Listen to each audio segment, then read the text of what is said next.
فی احسن تقویم په ډیر خسته صورت کې خسته اندازم ورکړی دا د صورت ثم بیا رددناه مونږ ګرځولې دا اسفل السافلین اسفل ډیر خطا سافلین د خطونه کوزه د کوزونه لاندې د لاندونه الا الذين مگر هغه کسان یعنی بچ دي د لاندې تلون هغه کسان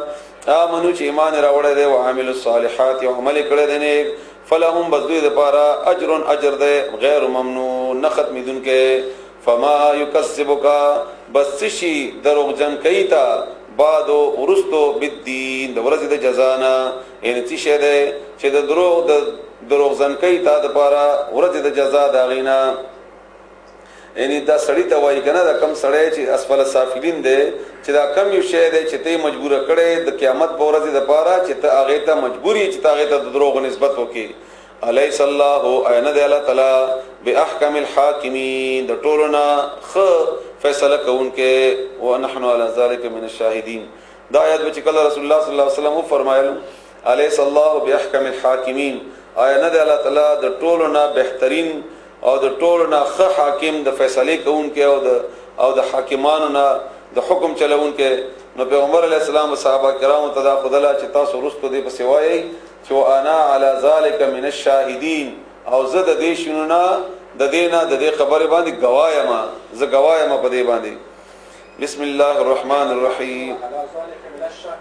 نحن جمع شوا چې واحد وینو وانا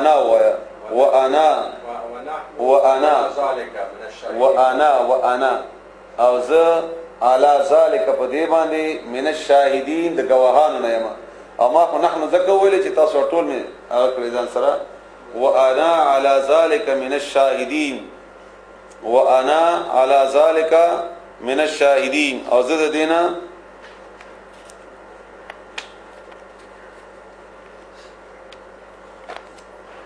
اصل کې سبب ډیر پاتې و جی ها نو بس ما لک تیز ذکر اړه ما چې اخیری کې بلک بیا خبره کو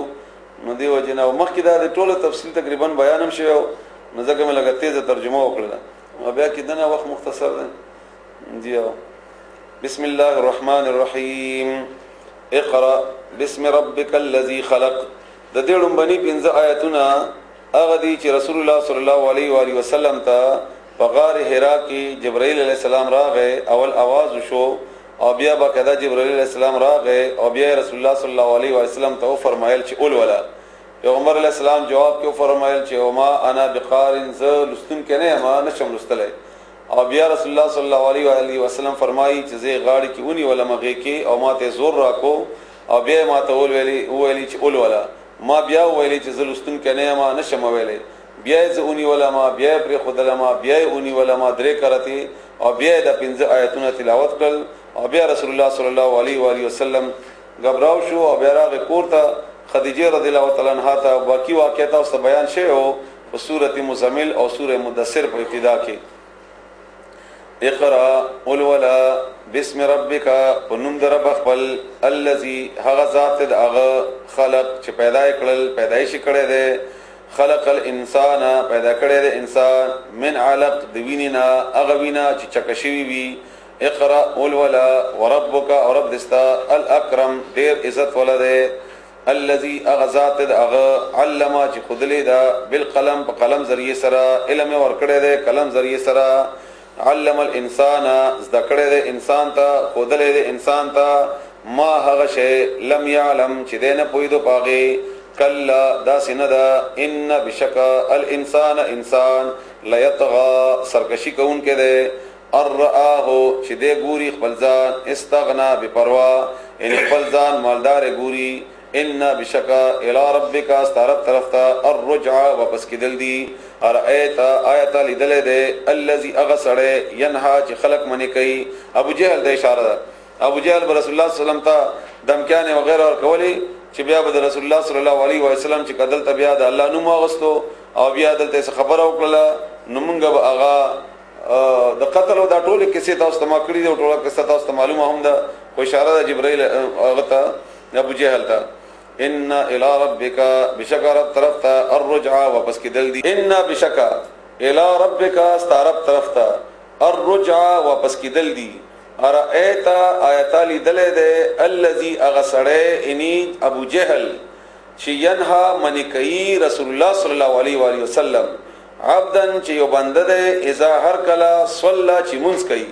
ارایت آیت لیدلې ده ان کانا کچریوی علی الهدى په هدایت باندې او امرا یا حکم کوي دا بالتقوا د تقوا ارایت آیت لیدلې ده ان کذبا کچری هغه دروغ غني وتولى او مخواړی علم يعلم ايدين پويږي بان الله چې بشکل تعالی يرا ګوري قتل کوي کلا دا سندا لئن کچری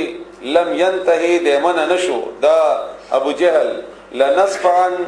نمونګه بخامخه راب کا بده بالناسيه او ابونی سده د تندید څونه کې نه دی وختونه